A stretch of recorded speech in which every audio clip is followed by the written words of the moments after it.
দুষ্কৃতীদের তাণ্ডবে বেশ কয়েকদিন ধরেই উত্তপ্ত মালদহের মোথাবাড়ি। শনিবার থেকে অবশ্য পরিস্থিতি অনেকটাই স্বাভাবিক হতে শুরু করেছে। রবিবার সেখানকার পরিস্থিতি সরজমিনে খতিয়ে দেখতে যান বিজেপির রাজ্য সভাপতি সুকান্ত মজুমদার, কিন্তু মাঝপথে তাকে পুলিশ বাধা দেয়। বাঁশের বহুতল ব্যারিকেড বানিয়ে আটকে দেওয়া হয় বিজেপির নেতা কর্মীদের। বাধা পেয়ে সেখানেই রাস্তাতে বসে পড়েন বিজেপির রাজ্য সভাপতি। পুলিশ প্রশাসনের বিরুদ্ধে তীব্র ক্ষোভ উগরে দেন তিনি।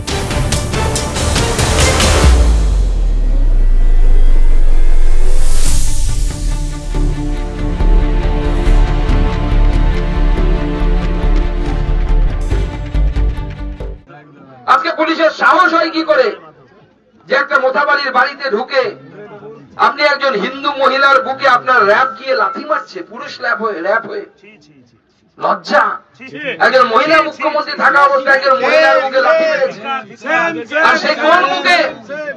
যে বুকের মধ্যে হরে কৃষ্ণ লেখা, হরে রাম লেখা, কাঠের মালা আছে, তুলসীর মালা আছে, সেই জায়গায় আপনি লাথি মারছেন। প্রত্যেকটা হিসেব করাই গন্ডাই বুঝে নেব। আমাদের যে ব্যয় করার করব, ভগবানও ছাড়বে না। যে বুকে লাথি মেরেছে তার পাটা বেশি দিন আস্ত থাকবে না। ঈশ্বরের উপর বিশ্বাস রাখো, আমরা বলে যাচ্ছি। আর এই পুলিশের বিরুদ্ধে আমাদের মহিলা মোর্চার নেত্রী যারা আছে, আমি তাদেরকে পরিষ্কার বলে দিয়ে যাচ্ছি, আপনারা ওই দিদিকে দিয়ে আজকেই একটা মহিলা কমিশনে কমপ্লেন লেটার লেখান। আমরা এই প্রথম পুলিশ দেখলাম।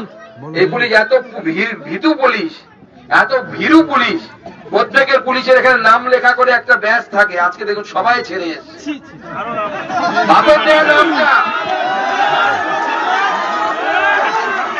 মমতা বন্দ্যোপাধ্যায় এই পুলিশকে কতটা নপুংসকে পরিণত করেছে যে বাপের দেওয়ার নামটা পর্যন্ত লুকিয়ে রাখতে হচ্ছে। সুকান্ত মজুমদার যদি নামটা দেখে নেয়, বিজেপি যদি নামটা দেখে নেয়, আর কোর্টে গিয়ে যদি কানমলা খেতে হয়, সেই লজ্জায় পুলিশ নিজের বাপের দেওয়ার নামটা পর্যন্ত বুকে নিয়ে ঘুরতে পারছে না। এটা হচ্ছে মমতা বন্দ্যোপাধ্যায়। এদিন সুকান্ত মজুমদার সহ বিজেপির নেতাকর্মীদের মোথাবাড়ি থেকে প্রায় 10 কিলোমিটার আগে আটকে দেওয়া হয়। তৈরি করা হয়েছিল বাঁশের ব্যারিকেড। পুলিশের বাধা পেয়ে রাস্তাতেই বসে পড়েন সুকান্তরা।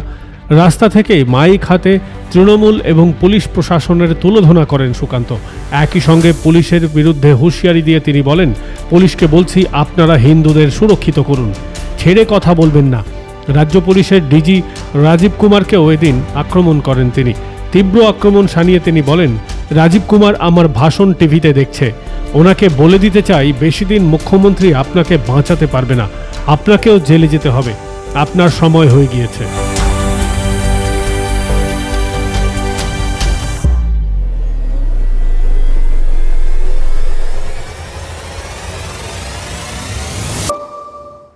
আমাদেরকে লড়াই জারি রাখতে হবে। আজকে আমাদেরকে এখানে আটকে দিয়েছে।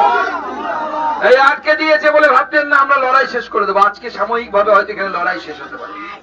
11 তারিখ আমরা তো 2 মিনিটে তাকে ভাঙতে পারতাম। ব্যারাকপুরে আমরা ভেঙে দিয়েছিলাম, আধা ঘন্টাও টাইম লাগেনি, পুলিশ লাঠি চার্জ করেছিল। আজকে এই মুহূর্তে তোমরা শান্ত থাকো, যখন সময় আসবে, আরো সময় আসবে, চিন্তা নেই। সবে তো ওয়ার্ম আপ হচ্ছে, ম্যাচের আগে প্র্যাকটিস ম্যাচ হয় কিনা, প্র্যাকটিস ম্যাচ হচ্ছে। যদি ভাঙতে হয় কলকাতার নবান্নতে গিয়ে নবান্নের সামনের ব্যারিকেডটা ভাঙবো, ওদের মজা আলাদা, অনেক ওই ব্যারিকেড ভাঙার মজা আলাদা। তাই পুলিশ প্রশাসনকে পরিষ্কার বলে দিতে চাই, আপনারা হিন্দুদের সুরক্ষিত করুন। এদিন মোথাবাড়িতে গিয়ে বিজেপির রাজ্য সভাপতির মুখে শোনা যায় রামনবমীর প্রসঙ্গ, টানেন যোগী রাজ্যের প্রসঙ্গ। বিজেপি শাসিত রাজ্যগুলিতে কিভাবে রামনবমী হয় তা মনে করিয়ে দিয়ে কর্মীদের আরেকটু অপেক্ষা করার বার্তা দেন বঙ্গ বিজেপির রাজ্য সভাপতি। বলেন, উত্তরপ্রদেশে যোগী বাবার সরকার আছে, ওখানে রামনবমীর মিছিল যখন হয় তখন মুসলিমরা রাস্তার ধারে দাঁড়িয়ে ফুল ছেটায়, শরবত খাওয়ায়। অপেক্ষা করুন 26 দিন, সেই রামনবমীর দৃশ্য আপনারা এ রাজ্যেও দেখতে পাবেন। এদিন মোথাবাড়িতে যাতে নতুন করে অশান্তি না হয় সেই দায়িত্ব বিজেপি কর্মীদের কাঁধে তুলে দিয়ে যান সুকান্ত।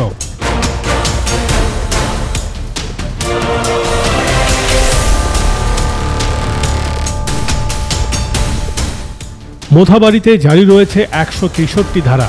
সেখানে যাওয়ার আগে ইংরেজ বাজারের কাছে অর্থাৎ মোথাবাড়ি থেকে অনেকটা আগেই সুকান্ত মজুমদারকে আটকে দিয়েছিল পুলিশ। বিক্ষোভ দেখিয়ে সেখানেই তিনি বসে পড়েছিলেন। কর্মীদের সঙ্গে নিয়ে। ব্যারিকেড সরিয়ে দেওয়ার ব্যর্থ চেষ্টা হলে তিনি পুলিশের বিরুদ্ধে তোপ দাগেন। বিজেপির রাজ্য সভাপতি তথা কেন্দ্রীয় মন্ত্রীর অভিযোগ, বিজেপিকে আটকাতে সেখানে ১৬৩ ধারা জারি করা হয়েছে। আঙুল তোলেন সেখানকার তৃণমূল বিধায়ক সাবিনা ইয়াসমিনের দিকেও। ২৭শে মার্চ বৃহস্পতিবার মালদহের মোথাবাড়িতে হিন্দুদের উপরে হামলা হয়, এমন অভিযোগ তুলে সরব হয়েছে বিজেপি। এ নিয়ে আগেই একটি ভিডিও পোস্ট করেছিলেন সুকান্ত মজুমদার। সেই পোস্টে সুকান্ত লিখেছিলেন, তোষণ সর্বস্ব ব্যর্থ পশ্চিমবঙ্গের মুখ্যমন্ত্রী মমতা বন্দ্যোপাধ্যায় রাজ্যের হিন্দুদের অস্তিত্ব ক্রমশ আশঙ্কার দিকে ঠেলে দিচ্ছেন।